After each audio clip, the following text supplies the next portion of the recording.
Alors écoutez, comme ça, voilà. C'est pas facile de parler devant un micro comme ça. En préambule, je vais parler du centre-ville et de son déroulement au long de 3 décennies. Mais avant de parler de la rénovation du centre, je pense utile de rappeler comment, moi, je me suis retrouvée inscrite dans cette histoire municipale et dans la politique d'aménagement de la ville. Préciser également les raisons de mon intervention et le parti pris que j'entends assumer ici ce soir. Tout d'abord, et parce qu'il me semble toujours important de savoir qui parle, excusez-moi, comme ça, j'ai été responsable du service comptabilité de l'OPHLM d'Ivry de 1952 à 1958. En 1959, après quelques concours, je deviens la collaboratrice de Venise Gosselin et je le reste jusqu'en 1965, année où je lui succède à la direction de l'OPHLM, et c'est un poste que j'occuperai jusqu'à mon départ en retraite en 1994. En 1955, année de ma prise de fonction à la direction, est également celle de l'élection succédant à Georges Marane de Jacques Laloé au poste de maire d'Ivry.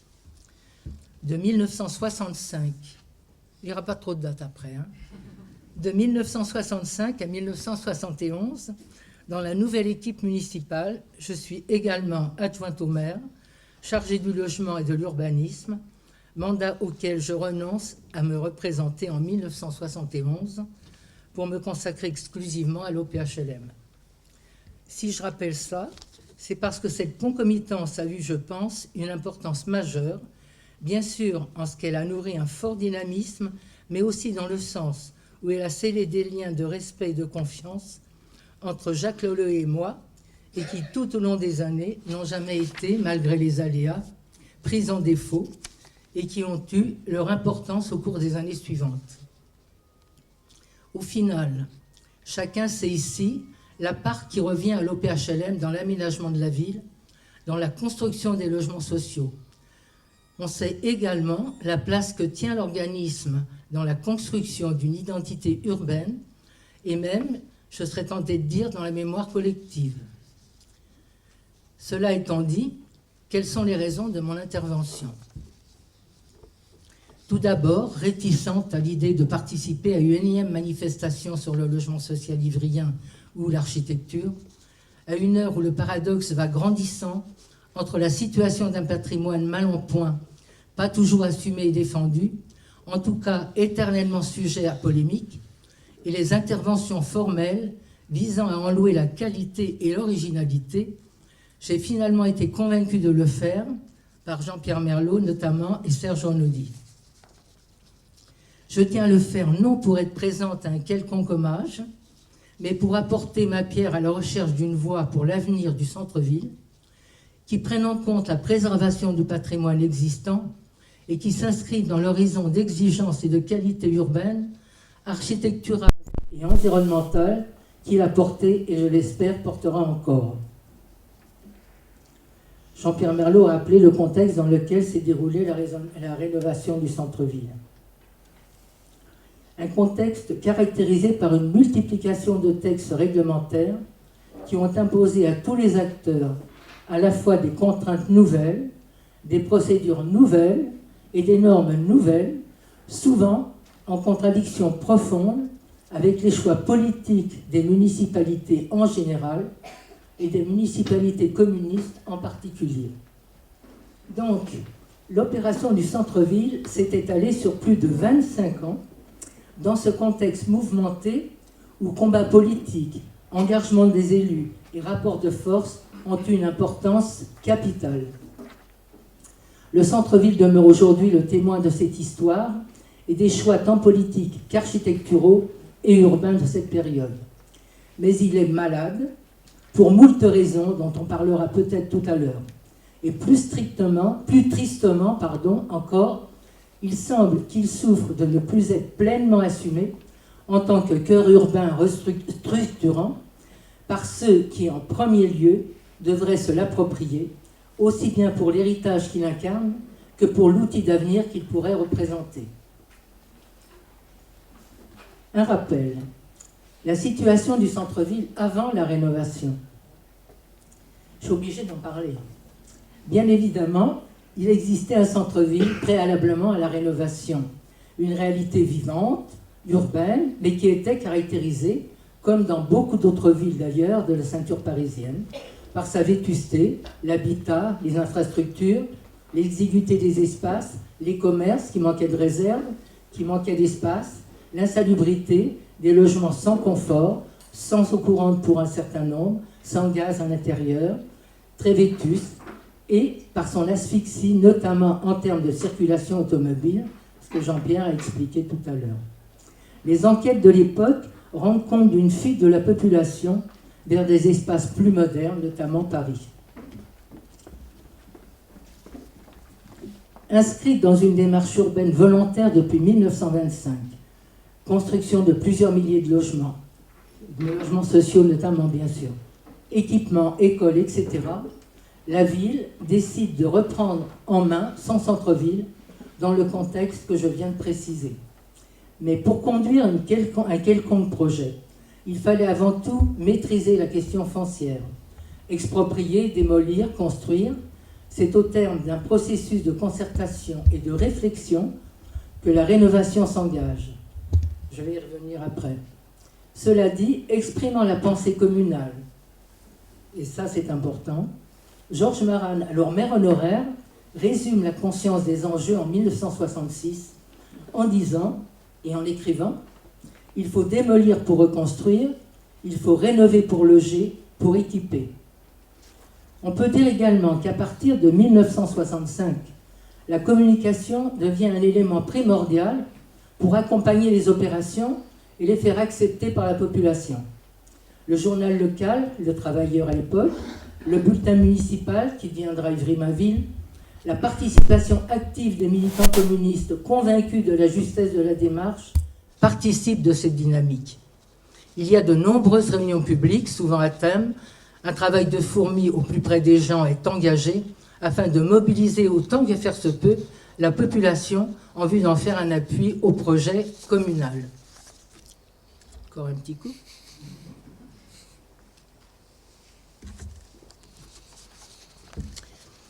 Tout commence officiellement le 15 octobre 1960, lorsque le conseil municipal, par délibération, décide de faire procéder aux études nécessaires à la rénovation et d'en confier la réalisation à son office d'HLM.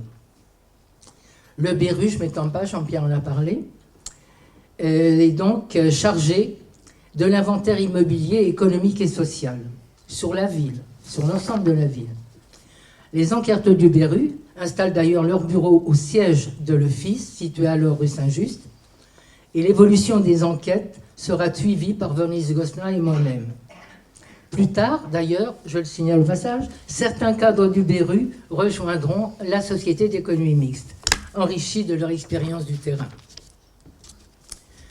En décembre 1960, l'Office accepte officiellement l'extension de son domaine de compétences et se voit chargé de la rénovation urbaine d'Ivry, le centre-ville et 6 autres îlots qui seront finalement changés en ZAC et réalisés plus tard. Mission validée en mars 1961 par le préfet de la Seine, après accord du ministre de la Construction, en application d'articles d'un décret du 31 décembre 1958. Je dis ça, je le rappelle, pour montrer qu'on est sous tutelle. On ne fait pas ce qu'on veut, on doit avoir des accords au plus haut niveau. En mai 1962, le conseil municipal charge Roland Dubrul, architecte du plan d'urbanisme de détail et du plan masse pour la ville. La délibération du conseil est approuvée en décembre 62. De 62 à 65, Roland Dubrul travaille avec les services de la ville, l'OPHLM, à la mise en place, le Beru aussi, à la mise en place du programme de rénovation. En février 1963, le conseil municipal confirme sa décision antérieure et approuve la convention et le cahier des charges entre la commune et son office d'HLM, l'office d'HLM d'Ivry, pour la rénovation des îlots urbains défectueux et en particulier pour l'îlot 1, le centre-ville. Alors après, il y a les délais de mise en route qui ont été importants, multiples mises en place et réglementaires, des autorisations à obtenir, qui déjà auguraient d'un contexte administratif rigide et contraignant avec lequel il aura fallu en compter tout au long de la rénovation. Au final, après la mise en place du cadre administratif, la période des expropriations et des enquêtes publiques et la mise en route des outils, la rénovation commence de manière effective en 1965. Et le premier chantier de la tour Raspail s'ouvre en juin 1966. En aparté, je veux dire, une ville qui désigne son office d'HLM comme organisme rénovateur est un choix très rare, déjà à l'époque, dans le paysage spéculatif des rénovations urbaines, et cela méritait d'être rappelé.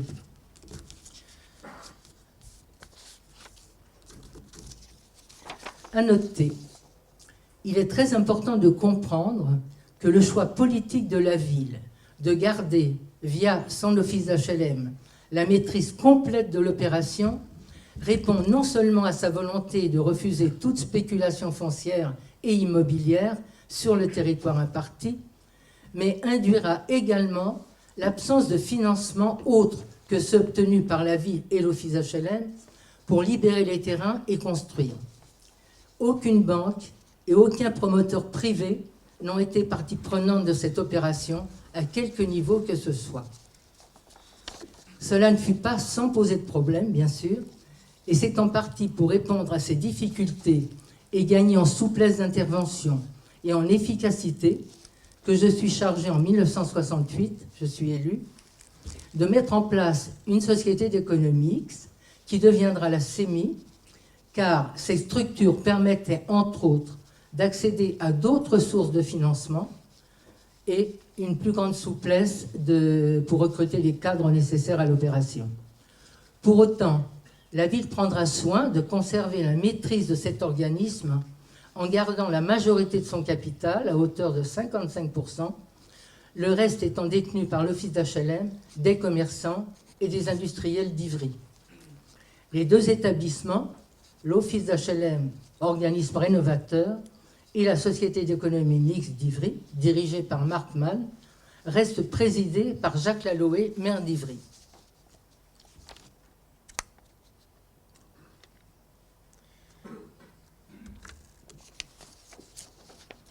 Revenons au concret. Les objectifs poursuivis et le programme. Tout au long de l'opération, comme un leitmotiv, la municipalité met en avant la dimension sociale du projet, qui est sa première raison d'être. La question esthétique et novatrice n'intervient que plus tard. Le premier périmètre de la rénovation est de 15 hectares. Il sera réduit par nécessité. Je vais rapidement brosser le programme, mais je suis obligé d'en parler. 1700 logements, dont 1400 HLM en locatif et 300 en accession à la propriété. 1500 m² de locaux commerciaux, 2000 m² de bureaux, 6000 m² de surface industrielle, un parking d'intérêt régional, le centre artisanal, 2 crèches, un groupe scolaire, un marché couvert, un centre socio-culturel dont le théâtre, une maison médicale, une bibliothèque enfantine, un hôtel des postes. Réalisé ou non, chaque partie du programme a son histoire propre, intéressante et passionnante à vivre. Par exemple, et sans entrer dans le détail, la question du théâtre, inscrit alors dans un projet d'équipement culturel plus vaste et ambitieux, a entraîné une reprise du projet de la zone concernée, dite la zone 3 au plan masse, à plusieurs reprises, sur plusieurs années, jusqu'à ce que finalement, sous la pression d'Antoine Vitesse, désireux de disposer d'un lieu dans les meilleurs délais et face aux difficultés de financement, la ville décide de réaliser un programme spécifique hors du périmètre de la rénovation, dans un ancien hangar à sel devenu le théâtre d'Ivry. Ce programme de départ fait bien apparaître la volonté municipale de réaliser une opération pour la population, qualifiée à l'époque de population ouvrière, donc un programme à vocation sociale. Mais les partis pris et les choix entraînaient ipso facto un déficit prévisionnel important, dont la municipalité estimait avec juste raison, puisque les textes le prévoyaient, qu'ils devaient être pris en charge par l'État. Or, dès le départ, l'État a refusé la prise en charge du déficit, jugé trop lourd et inacceptable. Le dossier rejeté, commencent alors des négociations serrées avec les services de l'État, négociations qui ont duré aussi longtemps que la rénovation elle-même. Au-delà des batailles politiques et réglementaires, parce qu'il y en a eu, croyez-moi, la rénovation devient une réalité avec le premier coup de pioche. Les premières conséquences de l'opération sont donc liées à la démolition de 730 logements, avec tout ce que cela implique pour les habitants et les parties concernées, et les familles concernées. Après moult controverses et au bout du processus qui s'est déroulé par étapes, bien sûr, 85% des familles concernées ont été relogées dans le parc HLM, avec toujours la priorité pour eux de revenir dans les logements nouvellement construits, et ce, quel que soit le statut d'habitation et la catégorie socio-professionnelle des personnes concernées. Seuls ceux qui ont fait le choix de quitter le centre ne furent pas relogés. 91 commerces ont été touchés par la rénovation. Pour certains commerçants, ce fut l'occasion de liquider leurs fonds pour s'installer ailleurs ou simplement prendre leur retraite. Il y en a eu, bien sûr. D'autres choisirent la participation au projet et ont retrouvé des locaux commerciaux dans les constructions du centre-ville. Ils ont été les premiers occupants du centre Jeanne Hachette. Certaines industries expropriées, comme la CG2E, entreprise d'électricité qui employait 200 salariés, dont la réinstallation était initialement prévue, notamment sur la zone 4, c'est-à-dire les terrains qui étaient derrière la cité Maurice Thorez, qui y sont toujours d'ailleurs, seront malheureusement contraintes de quitter la ville après le refus d'agrément de la DATAR, ce qu'a expliqué Jean-Pierre, alors obnubilée par sa politique de décentralisation.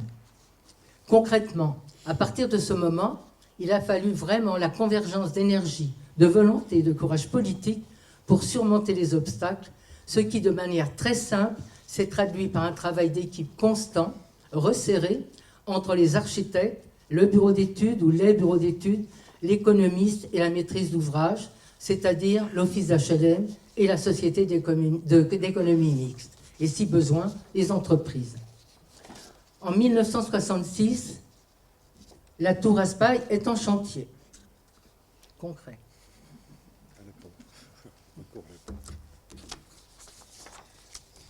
Je suis vieille, hein, qu'est-ce que tu veux, je vois. Donc, la tour Raspail est en chantier.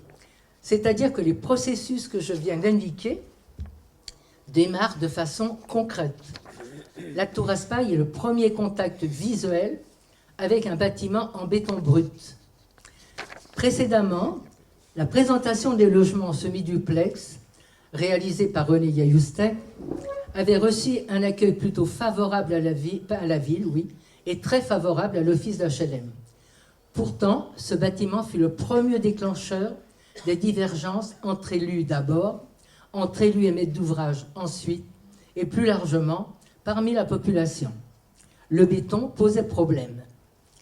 Peu regardent alors la modernité du bâtiment, la qualité des logements, la présence d'équipements intégrés, d'ateliers d'artistes individuels, d'ateliers d'art plastique collectifs, de bureaux et de commerce, d'une terrasse jardin accessible au 14e étage. Bref, la qualité de vie liée à cette conception nouvelle. En clair, un mode différent d'habiter jamais vu jusqu'alors. Non, sa seule forme et le béton retiennent l'essentiel de l'attention et concentrent les critiques, du moins pour un moment. Commence alors, pour la maîtrise d'ouvrage et les partisans de cette architecture innovante, un combat supplémentaire, la défense du parti architectural. Après la tour Raspail, 104 logements semi-duplex sont livrés, accueillis favorablement par l'office d'HLM, fiers de pouvoir les proposer aux mal logés, mais aussi par les locataires, qui, malgré le contexte critique mentionné, donnent par leur approbation une confiance supplémentaire au maître d'ouvrage pour poursuivre ses missions. Il y a une enquête aussi sociologique qui a été faite dans le bâtiment qui concrétisait la satisfaction des habitants. En 1969, Roland Dubrul, premier architecte, démissionne et René Gaillustet, puis Jean Renaudy sont nommés architectes en chef. C'est à cette époque, en 1969, que je fais la connaissance de Jean Renaudy. Et je tenais à dire comment j'avais fait la connaissance de Jean Renaudy. J'ai fait la connaissance de Jean Renaudy lors d'une rencontre privée organisée par René Gaillustet afin de me faire connaître son travail. J'étais alors adjointe au maire. Je découvre son projet de Saint-Denis pour le quartier des Francs-Moisins, projet qui malheureusement pour les Dionysiens n'aboutira pas, et son projet pour la ville nouvelle du Vaudreuil située entre Paris et Rouen. Je ne vais pas parler de l'architecture, je ne suis pas compétente. Sans entrer dans les détails, cette rencontre fut importante dans le sens où elle va me convaincre, bien que je n'ai pas la compétence architecturale nécessaire à une appréciation fine de sa théorie de la complexité et des proportions urbaines de ce grand architecte, de tout l'intérêt qu'il y avait à le faire venir travailler à Ivry. Encore aujourd'hui, je reste convaincu que nous avons fait le bon choix de garder intacte notre détermination pour soutenir et réaliser de tels projets. Suite à cette rencontre, Jean Renaudy est donc venu travailler à Ivry et durant 1 an, il collabore activement avec René Gaillustet et moi-même sur la rénovation et l'évolution du plan masse du centre-ville. Au terme de cette année de travail, 1969, sur proposition de René Gaillustet et après avis favorable du conseil municipal, Jean Renaudy est nommé architecte en chef de la rénovation en 1970, conjointement avec René Gaillustet. Roland Dubrul ayant d'abord progressivement laissé la main à René Gaillustet, comme on dit, pour finalement démissionner en 1969. Bien sûr, le plan masse de la rénovation du centre-ville a connu de 1962 à 1982 de nombreuses modifications, mais on peut dire qu'il porte définitivement l'empreinte de Jean Renaudy à partir de 1969. À partir de ce moment, Jean Renaudy intervient aussi bien en sa qualité d'architecte en chef que en qualité d'architecte d'opération, ce qui est le cas pour Jean Hachette. En 1972, le bâtiment Casanova et la première tranche du centre Jean Hachette vont être livrés. Cette année-là, donc à la livraison de ces logements de Casanova, un virage s'opère dans la rénovation. En effet, c'est à ce moment-là que la rénovation du centre-ville d'Ivry fait événement. La presse, les médias commencent à s'intéresser de près à Ivry et à son centre-ville. Paradoxalement, c'est aussi un moment de clivage au plan local. L'architecture proposée provoque alors de violentes polémiques.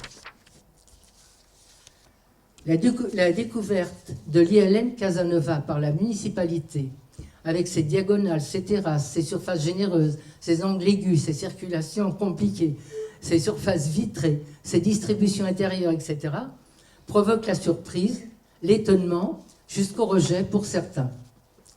82 logements différents, aucun ne ressemblant à ce qu'on connaissait alors, ni des plans, ni des distributions, tout ça inhabituel.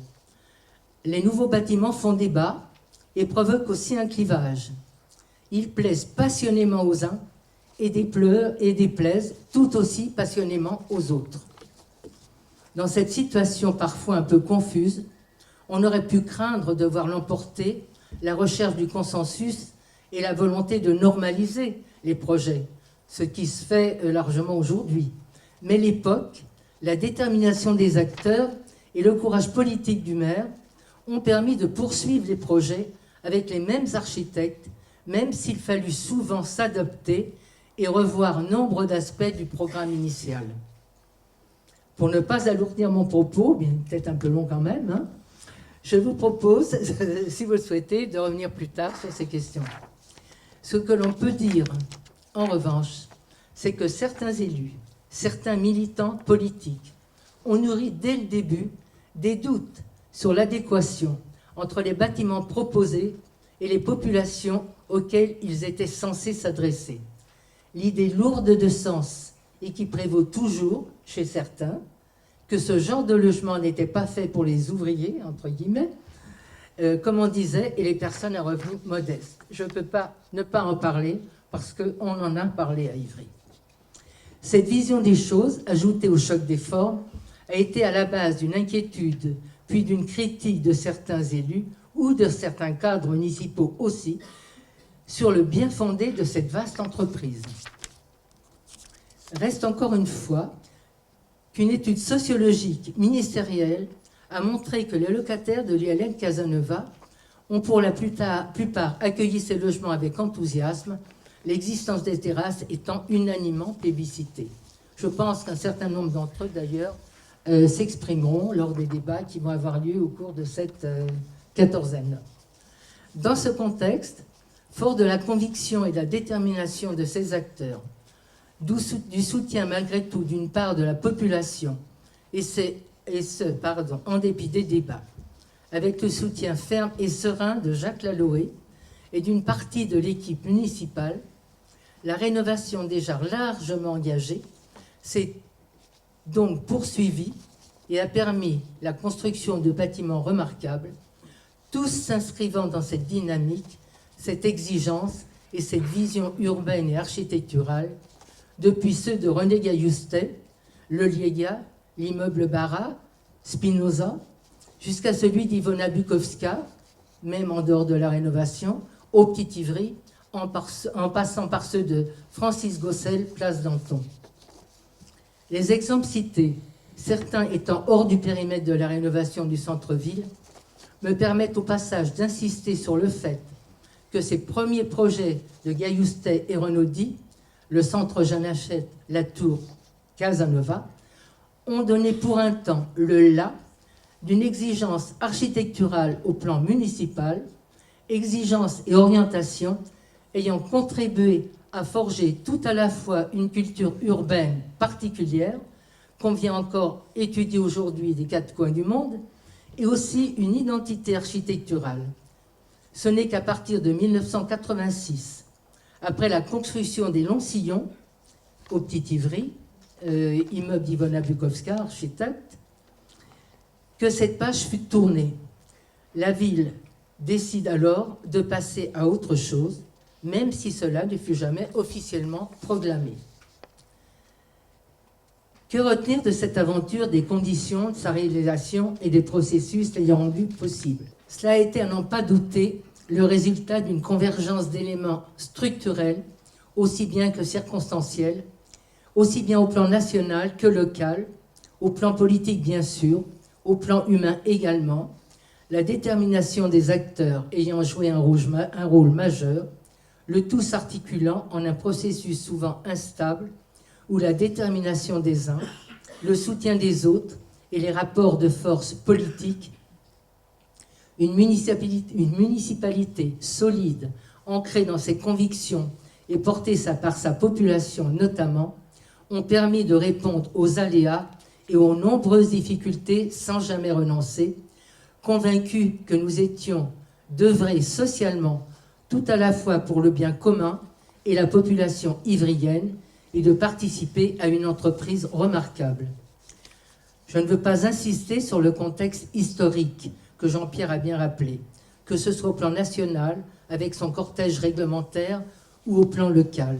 Chacun sait ici que l'époque était caractérisée par une emprise très forte du communisme municipal et par un héritage revendiqué et assumé. Je veux en revanche insister sur l'importance de la détermination. Il m'était impossible de rendre compte en si peu de temps du déroulement d'une opération de rénovation urbaine qui a duré près de 30 ans, de rendre compte de ses aléas, des ralentissements, des arrêts prolongés, de la complexité des programmes. Les blocages des services de l'État furent légion, le plus important ayant été celui du Fonds national foncier et urbain, le FNAFU, qui bloqua le versement des prêts pendant 2 ans en attente du résultat d'un contrôle interministériel sur les questions finances, contraignant alors la ville à prendre le relais pour débloquer la situation.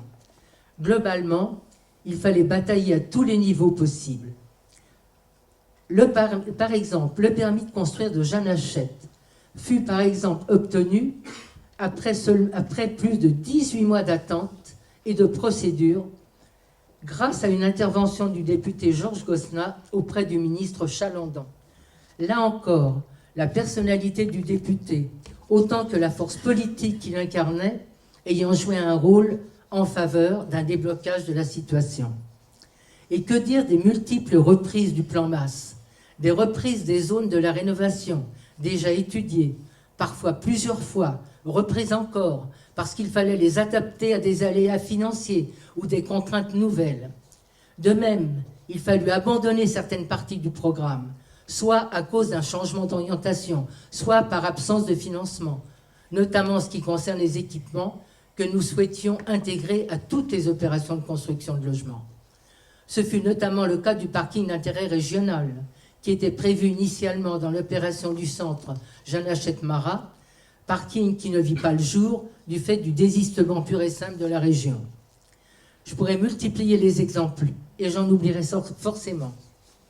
Reste malgré tout que le centre-ville d'Ivry est une réalité et qu'il porte la marque urbaine et architecturale de ce projet ambitieux, une réalisation novatrice qui devrait faire la fierté de la ville et de ses habitants. Il est tristement paradoxal de constater la réussite urbaine du centre d'Ivry, sa renommée mondiale. Je le dis pour ceux qui l'ignoreraient, on ne compte plus les publications d'architecture et d'urbanisme le citant en exemple de modernité et de réussite exemplaire. On ne compte plus les écoles d'architecture à travers le monde qui envoient leurs étudiants l'étudier sur place. Et en même temps, de constater comment on tourne le dos, ici et ailleurs, à ce type d'approche architecturale, au nom souvent de critères de financement, de rentabilité et de faisabilité, comme si la complexité était devenue un obstacle insurmontable. On dit que l'époque actuelle rend impossible de tels projets, peut-être. Il n'était pas évident à défendre, et ce pour les mêmes raisons il y a 50 ans. Mais admettons, cela nous empêche-t-il de tout faire pour garder, autant que faire se peut, le patrimoine dont nous disposons?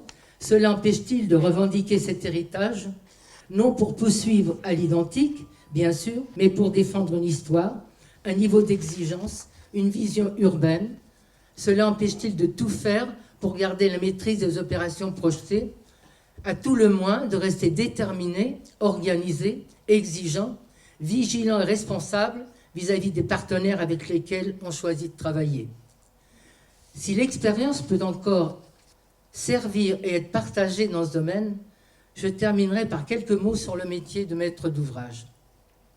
En plus de leur rôle respectif dans l'aménagement du centre, l'OPHLM et la Société d'économie mixte ont été les maîtres d'ouvrage de la quasi-totalité des constructions du centre-ville et de beaucoup d'autres bâtiments dans la ville.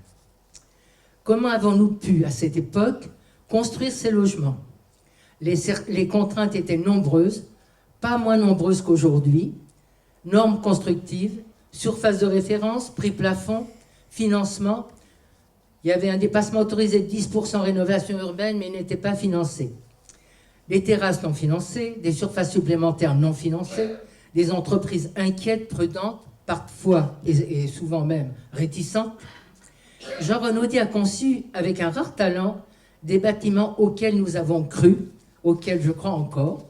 Par exemple, Casanova ou Jeanne Hachette. Pour les réaliser, il a fallu adapter des façons de faire, adopter des process nouveaux, se former. Ce ne fut pas facile pour personne. Il fallait en avoir envie, y croire. Il fallait accepter ces bâtiments, les aimer, et pour les responsables politiques surtout, en assumer la paternité aux yeux de l'histoire. Si les projets ont pu sortir de terre, c'est qu'ils ont été soutenus et désirés par une volonté collective. La maîtrise d'ouvrage, office et SEMI en étant la cheville ouvrière. C'est dans cet état d'esprit que j'ai travaillé. L'époque n'était guère plus favorable qu'aujourd'hui à l'émergence de telles formes urbaines qu'on se réfère à ce qui fut fait ailleurs dans d'autres rénovations urbaines, autour de Paris et à Paris même, à cette époque-là. Les normes, habitudes architecturales, réglementations et critères de faisabilité et de rentabilité étaient déjà à l'œuvre. Il aura fallu, comme je l'ai dit précédemment, une convergence d'énergie, de volonté, de courage politique, je le répète, tout ça, mais aussi d'intérêt et de passion, parfois dans un contexte houleux et contradictoire, pour surmonter les obstacles, même si force est de constater, malheureusement, que le programme initialement prévu fit malheureusement amputé d'une part non négligeable, en raison surtout des blocages réglementaires et du désengagement de l'État. En guise de conclusion, je veux insister sur ce qui me semble être aujourd'hui l'enjeu primordial posé par la question du centre-ville. Depuis une vingtaine d'années, à Ivry même, les choix en matière d'urbanisme et d'architecture, sauf rare exception, s'inscrivent en rupture avec l'époque dont on vient de parler, en rupture avec les formes et la démarche de complexité urbaine que, paradoxalement, on loue en même temps qu'on s'évertue à les présenter comme appartenant à un passé révolu, passé qu'on laisse par ailleurs mal vieillir sans trop savoir qu'en faire. Mais il est bien ici question de l'histoire de la ville, pas du passé. L'histoire n'est pas ce sur quoi on se fonde pour proposer une voie vers l'avenir. Si, bien sûr. La rénovation du centre-ville n'est-elle qu'une page à tourner nonchalamment parmi d'autres? Je ne le crois pas. Parce que même si d'autres secteurs de la ville retiennent aujourd'hui l'attention, ce qui est bien, le centre-ville demeure l'épicentre structurant de la ville, tant au plan urbain, politique que culturel. Par ailleurs, sa modernité conceptuelle, notamment au plan écologique, avec l'importance donnée aux emprises végétales, prévues et organisées par les terrasses plantées, devrait pousser tout le monde à réaliser à quel point ces propositions architecturales étaient en avance sur les problématiques posées par l'urbanisation des modes de vie. C'est vrai, il n'y a jamais eu de consensus sur le projet de rénovation du centre-ville. Les débats contradictoires n'ont pas manqué, c'est vrai. Mais cette rénovation s'est faite et possède des qualités reconnues. Qu'on l'aime ou pas, n'y change rien. Elle est le fruit de parti pris, de conviction et de lutte aussi. C'est ainsi que la ville a mené à terme, non sans peine, la requalification de son centre-ville en assumant un lourd déficit financier parce qu'elle refusait de renoncer à l'essentiel, son programme social et la garantie des intérêts de sa population, avec en prime l'ambition, du moins chez certains, de participer à une expérience urbaine remarquable et novatrice. Face aux difficultés d'aujourd'hui, je laisse à d'autres, je suis trop vieille, le soin d'en diagnostiquer précisément les causes. Le centre-ville est malade. Le centre Jeanne Hachette, mais aussi les bâtiments comme le Liéga, l'ILN Casanova, les Lancillons au Petit-Ivry, périclitent. N'entrons pas dans la polémique au sujet des défauts de maintenance, que les sommes à engager pour s'occuper de ces bâtiments soient lourdes. Et oui, on le sait, c'est vrai. Mais là encore, la contrainte peut soit conduire, sous la pression de la nécessité ordinaire, à se résigner aux solutions de facilité, soit nourrir une volonté de résistance et convoquer des énergies en vue de trouver des solutions efficaces, respectueuses de l'héritage qu'on souhaite préserver. Et encore, faut-il le vouloir. Quelles sont les voies envisageables pour revitaliser le centre-ville? Je précise d'emblée que je ne prétends pas proposer une solution, j'en ai pas, mais plutôt poser une dernière fois, en ce qui me concerne, tout ce qui semble être l'enjeu fondamental de la question. Mon attachement à ces réalisations urbaines, d'abord pour ce qu'elles ont représenté de progrès social, de modernité, et puis pour leur grandeur, m'amène à penser qu'il faut tendre à une réflexion globale, politique et philosophique, autant qu'urbaine et sociologique. Que mettre en lumière les enjeux actuels, aussi bien ceux de notre époque que ceux de la ville, autour de la question du centre en général et de Jeanne Hachette en particulier. Il a fallu près de 30 ans pour le mettre en œuvre. Il ne faut pas reculer pour le réhabiliter, le rénover, sachant que cela prendra aussi beaucoup de temps mais il le mérite. Je crois d'ailleurs que le plus bel hommage qu'on puisse rendre à René Gailloustat et à Jean Renaudy, à la ville et aux Ivriens, c'est de se battre encore pour défendre cette architecture en tant que patrimoine, en tant que vision collective, en tant qu'exigence, le tout participant de notre identité collective. Tâchons de faire en sorte que la rénovation du centre demeure une œuvre urbaine structurante, vivante, soignée, une référence pour nourrir, même si la municipalité n'assume plus directement la maîtrise d'ouvrage de ses projets, une volonté collective municipale d'exigence pour une qualité architecturale et urbaine, inscrite dans la continuité assumée d'un projet social destiné au plus grand nombre, destiné à améliorer la vie.